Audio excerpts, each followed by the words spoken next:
Maria, Emily.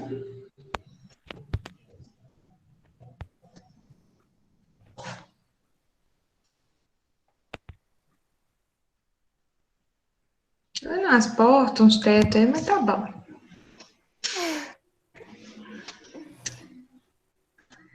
Ó, então vamos lá. A gente viu aqui, então, na aula passada, a questão da resultante de forças, né? A gente fez alguns exercícios e a gente viu o princípio da inércia, né? E a primeira lei de Newton. O que a gente viu na primeira lei de Newton, gente?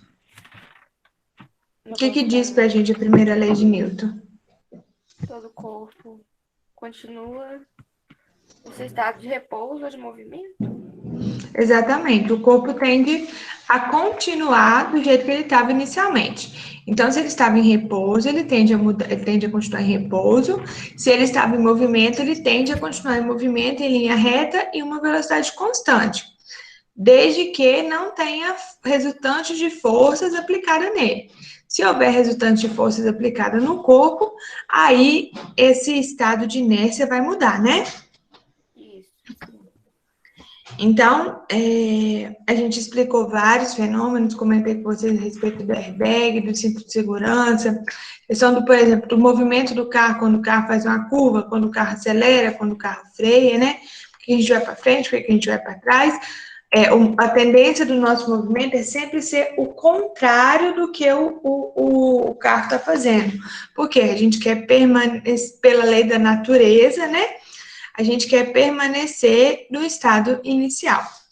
E aí eu deixei quatro exercícios para vocês fazerem aqui.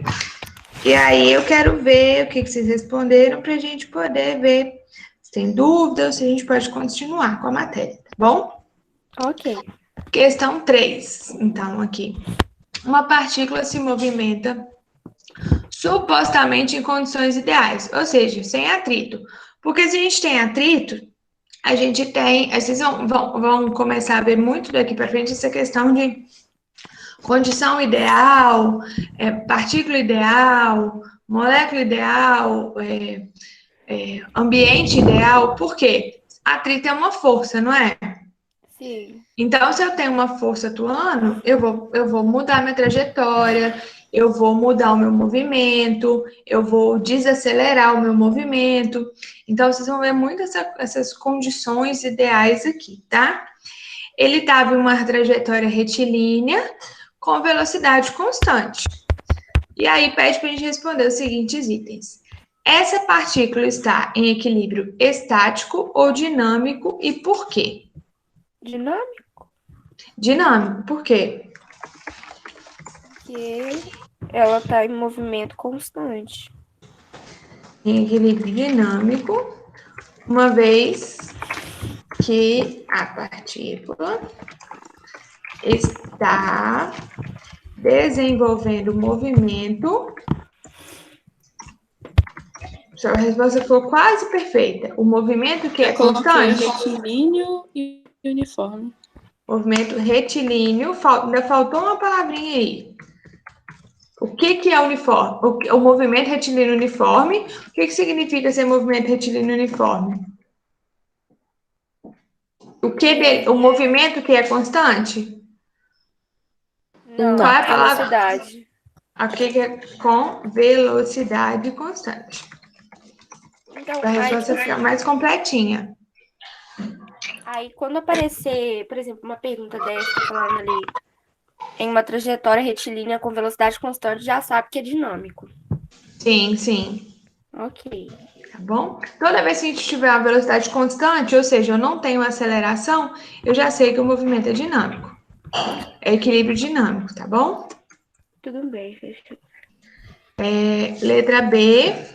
O que você pode concluir acerca da resultante das forças sobre a partícula? Zero? Se ela está em equilíbrio, a resultante das forças é nula.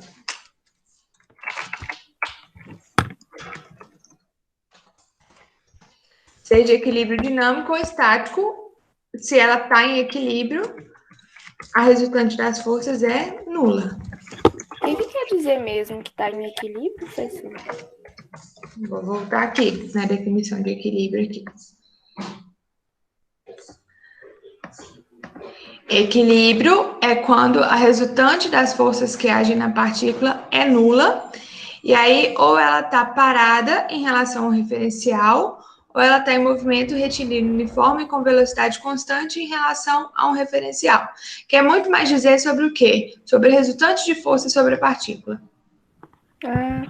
Sobre a partícula, sobre o carro, sobre o móvel, sobre qualquer coisa. É a resultante ser nula. Na segunda lei de Newton, vocês vão entender isso aqui um pouquinho melhor, tá bom? Ok. Mas reforçou aí o que é o equilíbrio? Reforçou. Sim. Tá bom. Falta a letra C aqui, então. Se a partícula tivesse em repouso, ela estaria em equilíbrio? Aham. Sim. Sim. Só que agora o equilíbrio é de que tipo? Estático. Porém, o equilíbrio seria estático. Perfeito. Alguma dúvida aqui, meninas?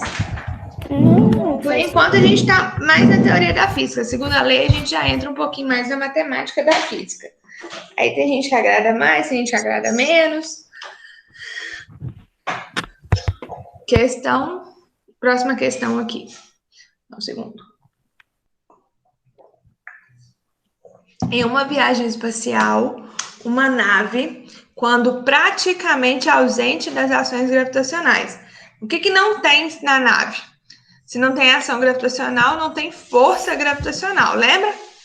Sim. Lembra que gravidade é uma força de campo ou de contato? De campo.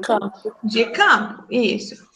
E aí, gente, ela não tem a necessidade de manter seus propulsores ligados para continuar seu movimento no espaço. Por que isso acontece? Porque como ela não está sofrendo nenhuma força externa, a tendência é continuar em movimento ou em repouso. Como não há ação de forças, ou seja, sobre a nave, ou seja, a resultante de forças é nula, porque, gente, no espaço não tem gravidade e não tem atrito. Por que não tem atrito? Porque não tem ar. Então, a gente considera como se fosse um ambiente ideal, digamos assim. Então, por exemplo, se eu ligo o propulsor e começo o movimento, qual que é a tendência? Ficar em movimento para sempre. Não sei se vocês já viram esses filmes espacial e tal, que o povo vai para a Lua. Eles estão sempre amarrados na nave, vocês já perceberam isso? Sim. Por quê? Se ele der um impulso ali e começar o movimento, a tendência dele é ir embora e não parar nunca mais, porque não vai ter uma força contrária ali. Então, o que ele faz? Então, ele se amarra numa corda, que aí ele tem uma força de tração que vai segurar ele ali e não deixa ele dar um impulso e ir embora para sempre. Meu Deus Então, do céu. é umas coisas que a gente não pensa, mas é doideira, né? Demais. Então, como não há ação de força sobre a nave, ou seja, o restante de forças é nula, deixa eu ver aqui. Ao ligar os propulsores e iniciar o movimento, não é necessário mantê-los ligados.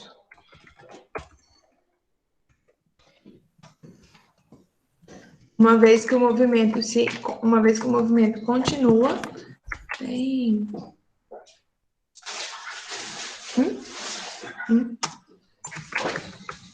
devido à inércia.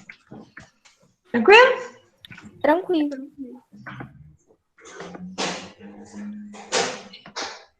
Próxima questão. Imagine que você seja um astronauta e esteja em um local do espaço onde não existe gravidade. Em um dado momento, você joga o objeto para frente. Como será o movimento do objeto? Explique. Será que um instante? Eu joguei ele para frente. Eu joguei ele para frente.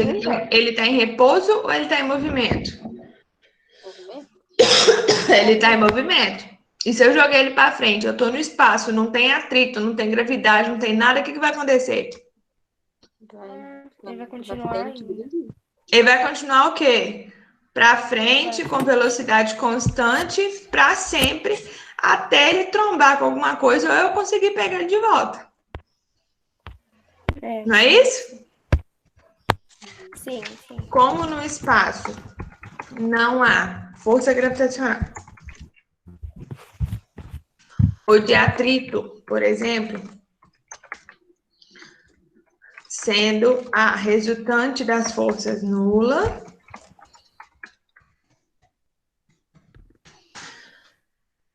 o objeto permanecerá em movimento retilíneo uniforme com velocidade constante para sempre, a menos que alguma força, como trombar com outro objeto, seja aplicada nele. Tranquilo? Tranquilo. Sim, para todo mundo? Sim. Sim. Próxima questão aqui. No retrovisor de um carro que se movimenta em uma rua, há uma bolinha suspensa por um fio. Quando o carro se movimenta com velocidade constante, a esfera mantém o fio esticado verticalmente. Se o carro fizer uma curva para a esquerda, o que acontecerá com a posição do fio? Ela vai meio que se curvar para direita?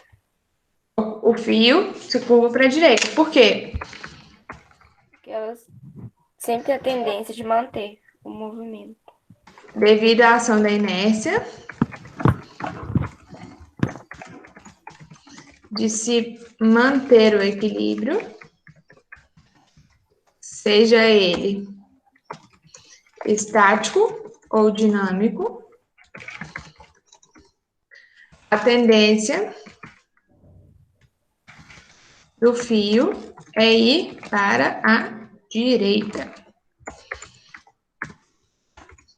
para manter o movimento retilíneo uniforme inicial. Tranquilo aqui então, gente? Tranquilo, professor. Pode cair na prova essa matéria? Tá tranquilo para todo mundo? Por mim, pode. Na medida do possível, tá tranquilo para todo mundo? A matéria da prova pode ir até aqui? Sim. Pode. Pode? Gabi, bom dia. Nem vi que você tinha chegado, porque como você entrou pelo portal, desculpa. Não faz barulho aqui para mim.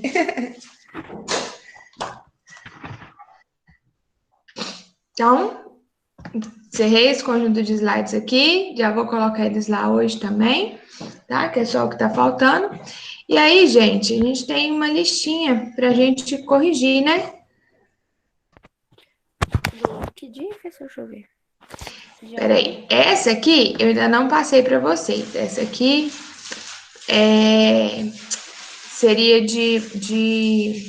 dessa primeira lei de Newton aqui, mais um pouco de exercício. Acho que eu vou deixar fazer na próxima aula, que aí fica um pouquinho mais perto da prova, né?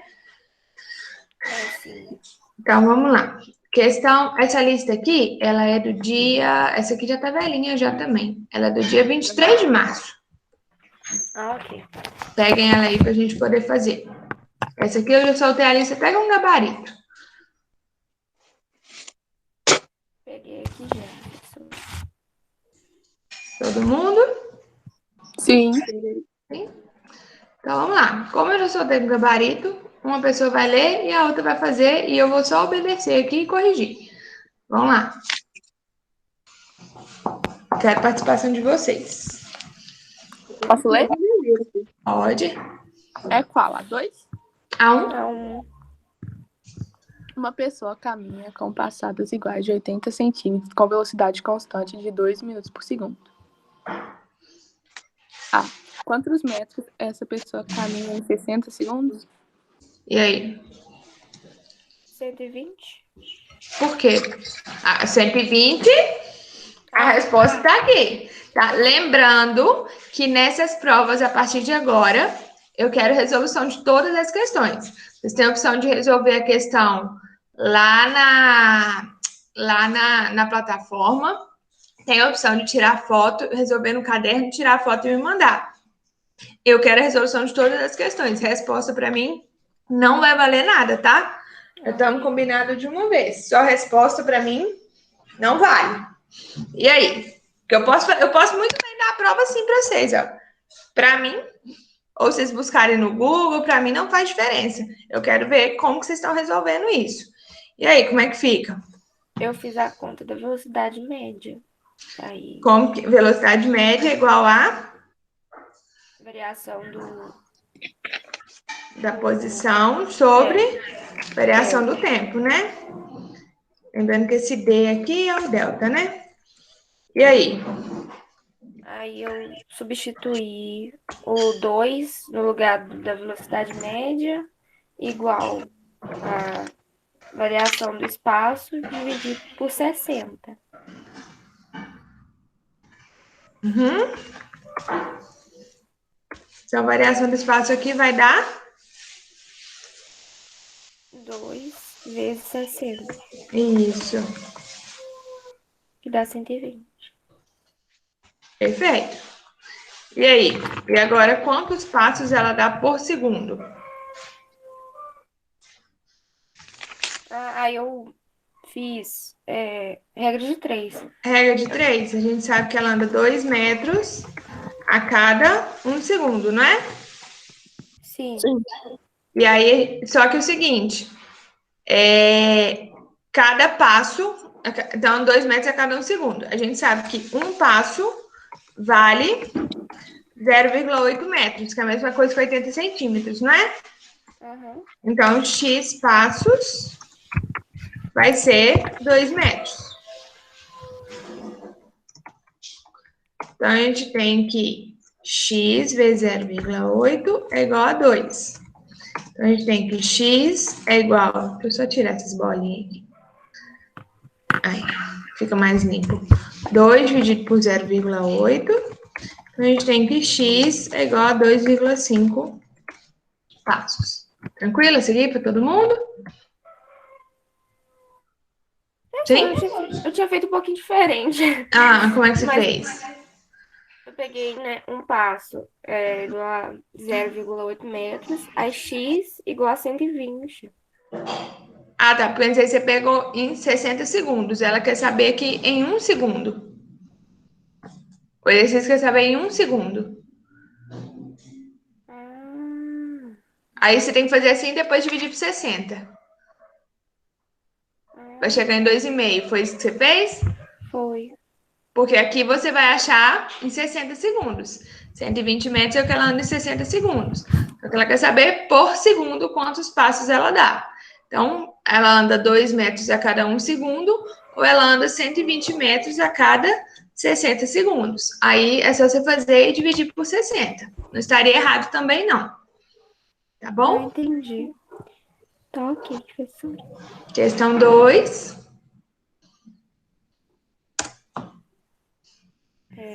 Dois carros, A e B, num certo instante, estão afastados de 10 quilômetros.